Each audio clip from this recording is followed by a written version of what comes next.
Nakaupo si Chu Jingming mag-isa sa isang madilim na silid. Ang buong atensyon niya ay nakatuon sa 3D hologram na mapa ng Lamhai Technology Park.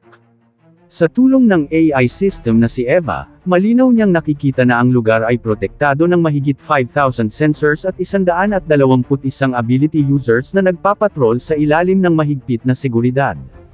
Hindi niya maiwasang mamangha kung paano ginawa ni CEO Silang Chong ang technology park na parang fortress na mas nakakatakot pa kaysa sa military base. Ang pagpasok sa lugar ng hindi napapansin ay parang halos imposible. Bigla ang pag-vibrate ng kanyang telepono ay nagbasag sa katahimikan. Isang bagong notification ang lumitaw sa device ni Chu Jingming. Ito ay mensahe mula sa kanyang superiors na nag-i-inform sa kanya na ang bureau ay gumawa ng espesyal na arrangement na bumubuo ng elite action team ng 20 katao at inilagay sila sa ilalim ng utos ni Chu Jingming para sa misyon na ito. Kahit may karagdagang manpower, hindi pa rin mapalagay si Chu Jingming. Sa ganitong siksik na defensive system, natatakot siya na kahit isang special task force ay mahihirapan na epektibong makialam kung may mangyari.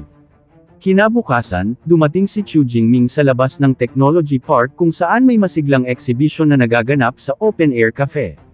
Lihim siyang nakipagkita sa kanyang teammates upang suriin ang tunay na sitwasyon bago kumilos. Ang Special Forces Captain na si Wang Gang, na nakasuot ng camouflage at nagkunwaring nagbabasa ng dyaryo, ay nagulat na nagsagawa sila ng ilang rounds ng reconnaissance ngunit hindi pa rin natuklasan ang isang kahinaan sa Lamhai Group Security Network. Napaisip ng malalim si Chu Jingming. Kung magpapatuloy ang ganito, maaaring wala na siyang ibang pagpipilian kundi ang pumasok ng sapilitan. Habang siya ay nag-iisip, isang pamilyar na boses ang biglang tumawag sa kanyang pangalan. Tumungala si Chu Jingming, nagulat sa pagkakita sa isang batang babae na nakatayo sa harap niya. Ito ay si Lin Qingluan, ang kanyang dating class monitor mula sa high school, na may maikling kulay ube na buhok at masiglang ugali. Malinaw na natutuwa siya na makatagpo ang isang dating kaibigan sa isang hindi inaasahang lugar. Nagtatakang nagtanong siya kung bakit siya naroon. Maingat na sumagot si Chu Jingming na gusto niyang bisitahin ang Lamhai Technology Park. Ngunit nakalulungkot na hinarang siya ng mahigpit na seguridad nito na hindi pinapayagan ang mga outsider na pumasok. Nang marinig ito, gumawa si Qingluan ng isang hindi inaasahang alok. Ang kanyang tiyo, paliwanag niya, ay isang kilalang panauhin sa technology exhibition sa loob at maaari niyang hilingin sa kanya na isama si Chu Jingming. Nagulat si Chu Jingming sa proposal. Nag-aalangan siyang nagtanong kung totoo ba ang kanyang sinabi. Tiniyak niya sa kanya na ito ay napakasimple. Isang salita lamang mula sa kanyang tiyo at ang lahat ay maayos na maaasikaso. Masayang nagpasalamat si Chu Jingming kay Qingluan. Ang kanyang sigasig ay nagbukas ng isang landas na hindi niya inaasahan na nagpapahintulot sa kanya na iwasan ang isang hindi kinakailangang paghaharap sa ngayon.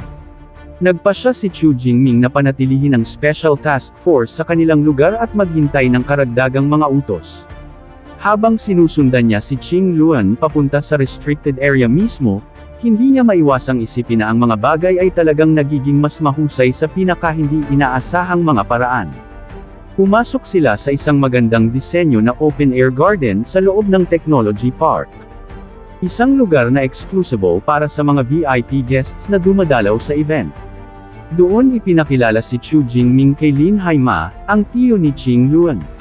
Malugod siyang sinalubong ng lalaki at binanggit na si CEO Silang Chong ay darating sa bandang huli na hinihikayat silang mag-relax at mag-enjoy sa exhibition sa pansamantala. Magalang na nagpahayag ng pasasalamat si Chu Jingming, lihim na natutuwa na ang kanyang target ay malapit nang lumapit sa kanya nang hindi niya kinakailangang maghanap sa napakalaking fortress na ito.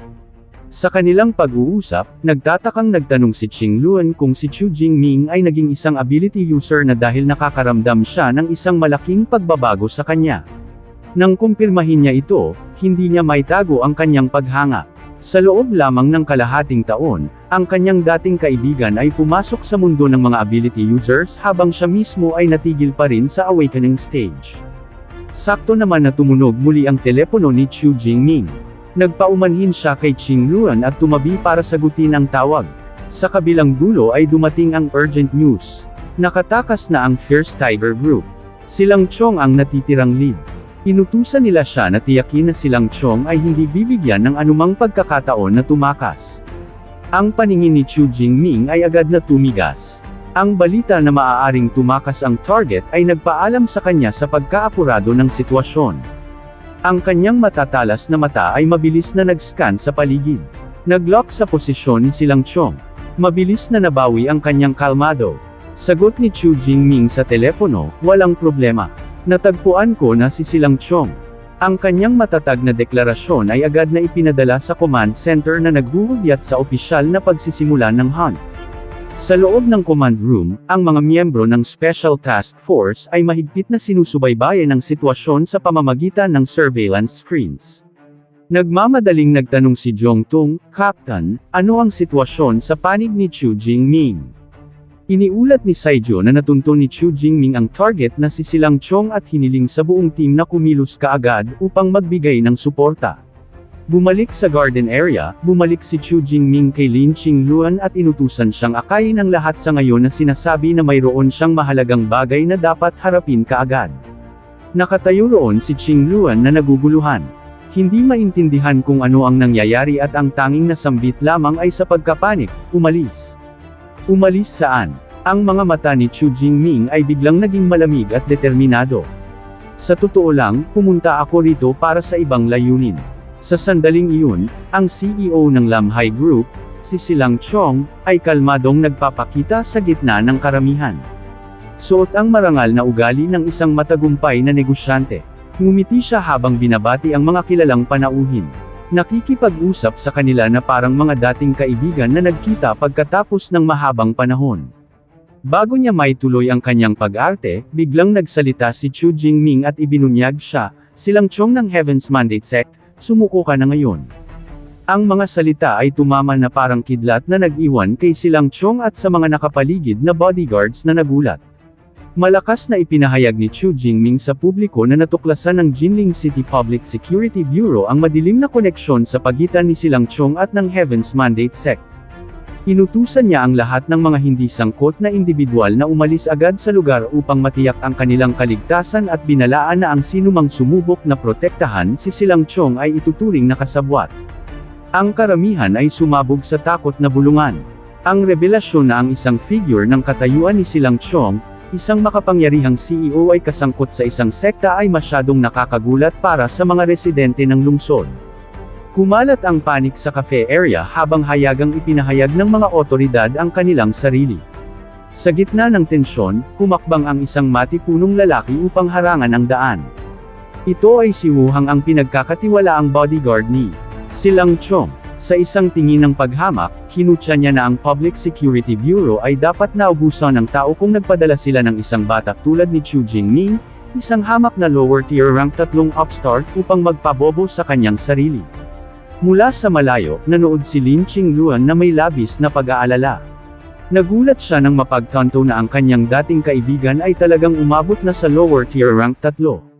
Isang antas na kahit ang mga top geniuses ay kakailanganin ng maraming taon ng papusang pagsasanay upang makamit. Hindi pinapansin ang panunuya. Nanatiling kalmado si Chu Jingming. Mukhang isa ka ring tagasunod ng Heaven's Mandate Sect. Kung gayon uunahin kita. Nag-issue si Chu Jingming ng isang utos sa AI system upang simulan ang mission lockdown. Naghahanda para sa isang walang awa na paghaharap. Humungal si Wu Hang sa galit. Ang kanyang mga muscles ay nakaumbok ng nagbabanta habang hinahampas niya ang kanyang malaking blade, umaapaw sa killing intent at nagliliyab sa mabangis na aura. "Harapin mo ako. Sino ang nagbigay sa iyo ng lakas ng loob na makipag-usap sa akin ng ganyan?" Ang mabangis na bodyguard ay sumugod paulong na parang isang galit na toro na hinahampas ang kanyang blade diretso kay Chu Jingming nang may buong puwersa ng kanyang mid-tier rank 4 na power na nagnanais na patayin siya sa isang strike lamang. Mamatay. Ang kanyang sigaw ay umalingaw sa buong hardin. Ang teknik na Blood Tiger Slash ay pinakawalan. Ang isang crimson na parang dugo na wave ng energy ay marahas na sumalanta sa buong lupa, gayunpaman sa mabilis na reflexes. Bahagyang inilipat ni Chu Jingming ang kanyang katawan na bahagyang nakaiwas sa nakapipinsalang atake. Ang purong lakas ng slash ay nagdulot ng pagsabog ng matigas na sahig na bato sa mga piraso. Si Lin Qingluan at ang mga nakapaligid na onlookers ay nanginig sa takot. Natatakot para sa buhay ni Chu Jingming sa harap ng gayong brutal at napakalaking kalaban. Natuwa si Wu Hang. Kumbinsido na ang kanyang kalaban ay walang ibang magagawa kundi ang umiwas. Pinuri pa niya ang bilis ni Chu Jingming ngunit matatag na naniniwala na hindi maiiwasan ni Chu Jingming ang isang pangalawang strike. Kalmadong sumagot si Chu Jingming. Umiwas. Hindi na yon kinakailangan dahil naunawaan ko na ang iyong tunay na antas. Sa susunod na sandali, ginawang aktibo ni Chu Jingming ang kanyang god form. Ang napakagandang golden lightning ay sumabog mula sa kanyang katawan na ginawa siyang isang majestic god of thunder na ang napakalaking presensya ay ganap na nangingibabaw sa paligid. Sa pagkakita sa nakakagulat na pagbabago, natigilan si Wu Hang sa kawalang paniwala. Sumigaw siya sa horror, god transformation. Paano posibleng magkaroon ng isang outsider ng gayong high-level na secret art sa sandaling iyon? Nagsimula niyang maramdaman ang hininga ng kamatayan na papalapit sa kanya. Tumingin ng malamig si Chu Jingming sa kanyang kaaway. Ang kanyang mga kamay na nababalot ng crackling lightning ay naghanda upang ihatid ang huling suntok. Dahil nananatili kang matigas ang ulo at hindi nagsisisi kung gayon mawala ka kasama ng iyong mga kasalanan. Iwinasiwas ni Chu Jingming. Ang isang bolt ng lightning ay bumaril pasulong sa nakakatakot na bilis. Ang lupa sa ilalim ay nabasag sa ilalim ng presyon ng electric field. Ang lahat ay nangyari ng mas mabilis kaysa sa kayang sundan ng mata. Ang lightning spear technique ay pinakawalan. Ang isang nagliliyab na golden current ay tumagos diretso sa dibdib ni Wu Hang. Ang mabangis na bodyguard ay walang pagkakataon na magbigay ng anumang pagtutol laban sa nakamamatay na strike. Agad na bumagsak si Wu Hang. Ang sunog na sugat ay nagbuga ng mga hibla ng puting usok sa gitna ng isang pool ng madilim na pulang dugo. Ang dating arrogant na bodyguard ay isa na lamang. Walang buhay na bangkay sa paanan ng batang God of Thunder. Si Lin Haima at Lin Qingluan ay nakatayo na nagyelo sa gulat sa kakilakilabot na paningin. Hirap silang paniwalaan na ang dating ordinaryong binata ay nagtataglay na ngayon ng gayong mapanirang kapangyarihan na tinalo ang isang rank 4 na expert sa isang kurap ng mata. Nang makita ang kanyang pinakamalakas na guard na namatay sa gayong kahabag-habag na kamatayan, tuluyang nawala ang loob ni Silang Chong. Sa labis na panik, siya ay tumalikod at tumakas. Nagmumura sa loob at nagtataka kung paano siya napunta sa pag-provoke ng gayong nakakatakot na halimaw. Sinusubukang tumakbo, huli na, ang malamig na boses ni Chu Jingming ay umalangaw-ngaw. Sa isang pagwasiwas ng kanyang kamay, ginawang aktibo ni Chu Jingming ang Thunder Prison Sail. Ang napakagandang bolts ng lightning ay sumabog mula sa langit na bumagsak ng marahas at pinutol ang bawat posibleng escape route. Sa isang iglap, nabuo ang isang nagliliyab na kulungan ng lightning na tinatakpan ng lahat ng direksyon sa paligid ng kriminal. Si Silang Chong ay nahulog sa lubos na kawalan ng pag-asa na bumagsak sa kanyang mga tuhod sa ilalim ng napakalaking presyon ni Chu Jingming habang nagsimulang balutin ng lightning ang kanyang katawan na naghuhudyat ng isang hindi na maibabalik na katapusan. Sa mga mata na nagliliyab na parang naglalaman ng isang buong bagyo na puno ng langit, tinitigan ni Chu Jingming si Silang Chong at nagbigay ng isang nakakatakot na babala. Patay na si Wu Hang. Mas mabuting huwag kang kumilos ng walang ingat. Malamig niyang binigyang diin na kung patuloy na lalaban si Silang Chong. Hindi niya magagarantiya na ang lalaki ay ipapasa sa kanyang mga superior sa isang buong piraso para sa interogasyon. Kung nagustuhan mo ang mga video na ito ka-T-Recap, don't forget to leave a like and subscribe, at i-hit mo na rin ang notification bell para updated ka sa mga bago pa natin mga video. Salamat at maasim na araw!